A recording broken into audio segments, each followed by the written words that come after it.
સુજલ, જો પેલો ચિંતન પણ અહીં આવે છે. અરે હા, જો તો ખરો, એનું મોઢું પણ દિવાલ પીધલ જેવું લાગે છે. હા, મને પણ લાગે છે તેના ઘરમાં ઝઘડો થયો લાગે છે. ચાલ આપણે તેમને પૂછીએ. હા, એ ચિંતન ક્યાં જાય છે? અહીંયા આવ. શું કામ છે યાર? અરે ચિંતન, તું અમારી જેમ રિસાઈને આવ્યો છે ને ઘરેથી? હા. કેમ, તને વળી શું થયું? બીજું શું થાય, ઘરમાં રહેવું ગમતું જ નથી ને. જ્યારે હોય ત્યારે પપ્પા વાતમાં ઉતારી પાડે છે, અને મમ્મી તો આખો દિવસ એમ જ કહ્યા કરે છે કે ગરમ ચીપિયો ચંપાવી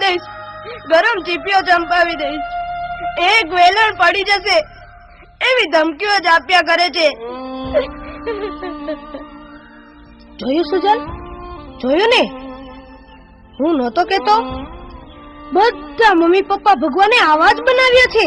અરે ભાઈ ચિંતન, તારી જેમ મારા પપ્પા પણ બહુ જ ગરમ મગજના છે. આપણે મહેનત કરીને મરી જઈએ, નિશાળમાં પરીક્ષા દઈએ અને રિઝલ્ટ આવે ત્યારે ખુશીના મારી આપણે પપ્પાને બતાવવા જઈએ, પપ્પા મારો 3જો નંબર આવ્યો. તો પપ્પા કે ડોબા, તારો પહેલો નંબર કેમ ના આવ્યો? ગાય ભેંસની જેમ ઘાસ ખાય છે, પણ તો કેમ નથી બરાબર? શું કહું, મને તો પપ્પા સાથે બોલવાનું જ નથી ગમતું. જ્યારે હોય ત્યારે બસ લડતા જ હોય. અરે પાર્થ, તારા તો પપ્પા એવા છે, પણ મારા તો મમ્મી પણ એવા છે. બસ આખો દિવસ કામમાં ને કામમાં, અને નવરી પડે એટલે બેનપણીઓને ફોન કરશે અને બહાર શોપિંગ કરવા જશે. પણ હું કહું કે મમ્મી મારે નકશાપોથી લાવવી છે, મને એમાં સમજ જ નથી પડતી, મારી સાથે ચાલો ને. તો તરત જ કહેશે કે ભણવા શા માટે જાઓ છો? ભણવાનું તારે છે કે મારે? બાબા, હું નથી આવતી તારી સાથે. લે આ 10 રૂપિયા લઈ આવ તારી સાથે. ને પછી આપણે કંઈક લાવવામાં ભૂલ થઈ ગઈ અને પછી ટીચરની ફરિયાદ આવી અને તરત જ આપણને પપ્પા પાસે ધરી દેશે કે લો આ તમારો હીરો સ્કૂલમાં લોચા મારીને આવ્યો છે. અને પછી પપ્પા જાણ્યા સાંભળ્યા વગર બસ મને ડીબવાનું જ ચાલુ કરી દે. મને પણ એ જ સમજાતું નથી કે આમાં આપણો વાંક શું છે. આપણો શું વાંક? આપણો વાંક એટલો જ કે આપણે બાળક છીએ. આ જો ને, તારા મમ્મી પપ્પા આવા, આનાય મમ્મી પપ્પા આવા, મારાય મમ્મી પપ્પા આવા. મને તો એ જ સમજાતું નથી કે બધાના મમ્મી પપ્પા પોતાના છોકરાઓ સાથે જ કેમ આવું વર્તન કરે છે. વાર્તાઓમાં આવે છે એવું વાલ કેમ નથી કરતા? એ ચિંતન, એક વાત કહું, મેં એક વાર્તા સાંભળેલી. એક ધમાલિયો છોકરો હતો, પણ એના પપ્પા મમ્મી એને બહુ પ્રેમથી સમજાવતા હતા. એના માટે સરસ મજાની બોધકથાઓ લઈ આવે, એની સાથે બેસીને વાંચે, એને સમજાવે, એને પ્રેમ આપે, હૂંફ આપે, જાત જાતની વાતો શીખવાડે અને જાત જાતની રમતો રમાડે. અને પરિણામે એ બાળક ધીરે ધીરે આગળ વધવા લાગ્યો અને પછી એ બહુ મોટો માણસ બની ગયો. મને તો એમ થાય છે કે આપણા નસીબમાં આવા મમ્મી પપ્પા કેમ નથી? શું આપણને આવો પ્રેમ ક્યારેય નહીં મળે? મળશે, જરૂર મળશે, પણ આપણને નહીં, પેલા પાલતુ કૂતરાને. ડોગી, મારો પ્યારો પ્યારો ટોમી આવી ગયો. You you you you you you you બહુ સ્વીટ છે, કેટલો ક્યુટ લાગે છે આજે મારો ટોમી. વાહ વાહ વાહ વાહ. મને જોઈને પૂંછડી પટપટાવ્યા કરે છે. એ વેરી ગુડ વેરી ગુડ. ભૂલી જ ગયો, તને બ્રેકફાસ્ટ આપવાનું તો ભૂલી જ ગયો છું. લે લે લે બિસ્કિટ ખા. આ વાહ વાહ વાહ વાહ વાહ, કેવા પ્રેમથી બિસ્કિટ ખાય છે મારો ટોમી, મારો ડોગી.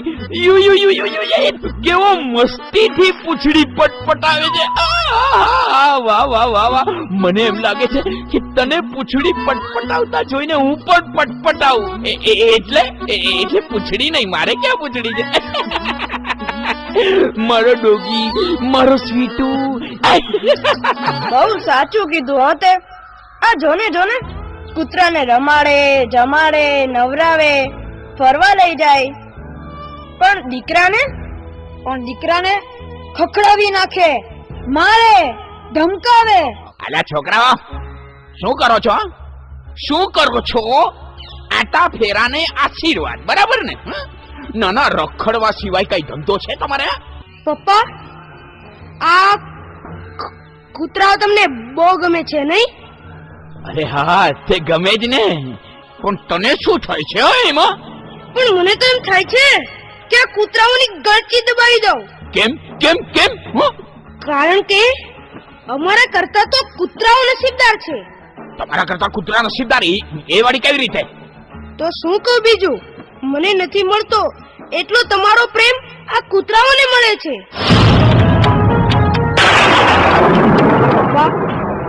પપ્પા, અમે તમારા બાળકો આ કૂતરાથી પણ ગયા. અમે તમારા બાળકો આ કૂતરાથી પણ ગયા. પપ્પા, જવાબ આપો પપ્પા, કેમ કઈ બોલતા નથી? આ કૂતરાઓ જેટલો પણ હું તમને વાલો છું પપ્પા, કેમ કઈ બોલતા નથી? મોટા થઈને જો મારે પણ આવો જ પપ્પા થવાનું હોય તો મારે મોટા થવું જ નથી પપ્પા, મારે મોટા થવું જ નથી.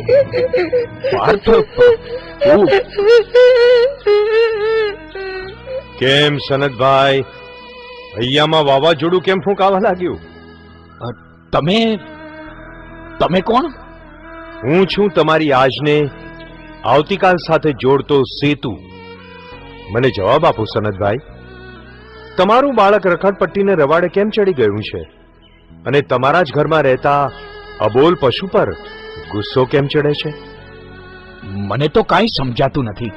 બાળકની સંવેદનશીલતાને જ્યાં ધક્કો પહોંચે છે ત્યાં તે જ ઘરમાં આવા જ પરિણામો જોવા મળે છે. સનતભાઈ, તમારા બાળક માટે તમે સમય નહીં કાઢો તો બીજું કોણ કાઢશે તે વિચાર કર્યો છે? બહુ વિચાર માંગી લે એવી વાત છે. હા, હસતો વળી વિચારો.